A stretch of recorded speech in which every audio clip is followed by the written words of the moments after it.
In the City of Elyria, firefighters, work 24 hours on, 24 hours off, 24 hours on, 24 hours off, 24 hours on, and then followed by 96 off, which equates to 2,928 hours per year. This is a typical fire schedule. There's nothing unique about it in any way, shape, or form. Probably more common is the 24-48, which then results to 2,912 hours per year. So I think you need to understand that to know at least what the base floor of the hours that a firefighter works. Just in contrast, a 40-hour employee who works 5 days a week, 8 hours a day, works 2,080 hours. So the 24-hour employee does work less days, but also more time than a 40-hour employee does. There's something called the Fair Labor Standards Act. Unfortunately, the FLSA and I have become very, very well acquainted.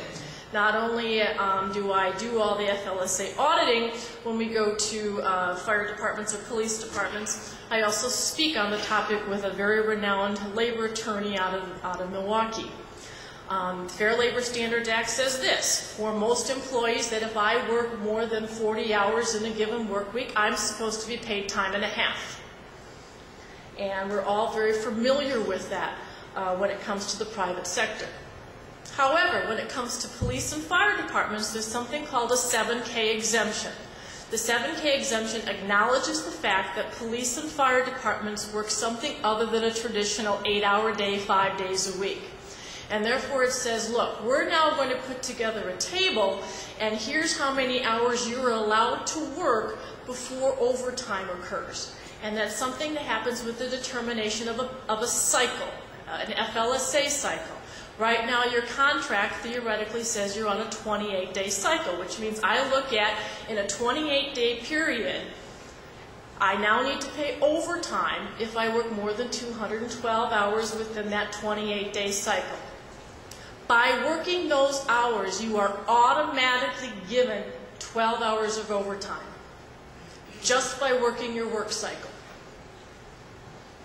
So you need to understand as policymakers and as citizens to know that if I work my 28 days with my schedule, I'm going to be working at least 12 hours at a time and a half.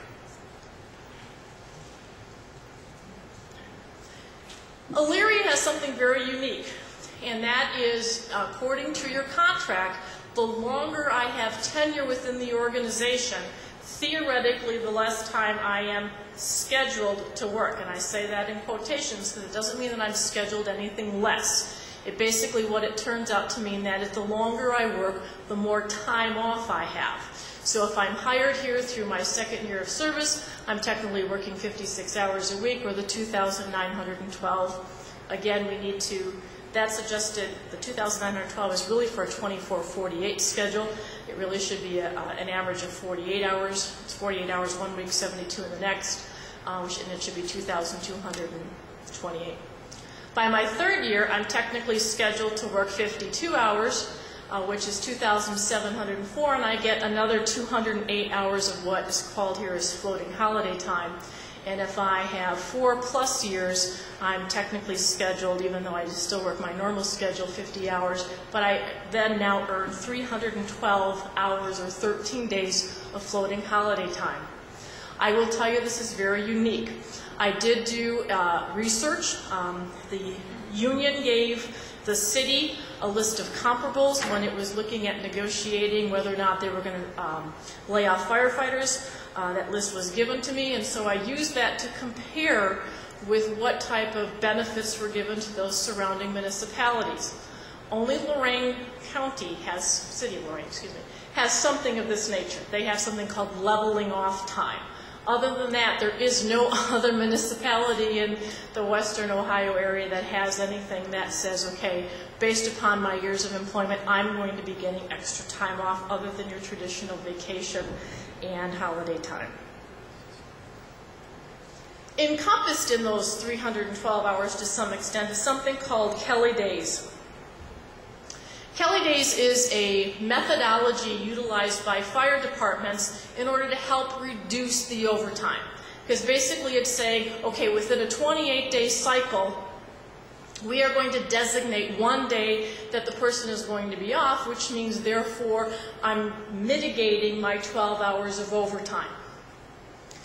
In Elyria, employees are allowed to bank those Kelly days rather than having a designated day off within the 28 cycle. They can either bank them, they can use them, or they can sell them back to the city for compensation. We need to go back to the idea that Kelly days, if we're going to use that concept, is a day that's actually scheduled off. And a schedule on a 28 day, it's usually every 9th shift, I'm off, and that then reduces my overtime liabilities to the organization. As I talked about, within a 28-day cycle, there will be overtime beyond the 204, which is 12 hours. I do get 12 hours. I think another major distinction, and this is not uncommon to find problematic within fire departments, so Elyria is not unique in this respect, is the Fair Labor Standards Act is very, very clear in its language, and it says that you need to be paying overtime for all hours worked. That means there is a difference between hours worked and hours paid.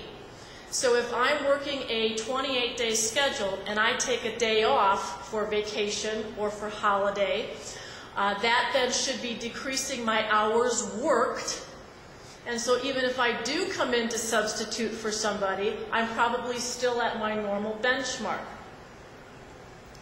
I may still get more pay than the 212 hours because I'm now going to be getting an additional time paid for holiday or for vacation. So what I'm being paid is different than what I've actually worked. And right now, even though you do not have a clear policy in any way, shape, or form on that, it appears to be that you're paying for all hours worked, all hours paid. So even if I were to take a time off, I'm not minimizing or limiting my overtime exposure. And so again, that is something that is going to have to be negotiated.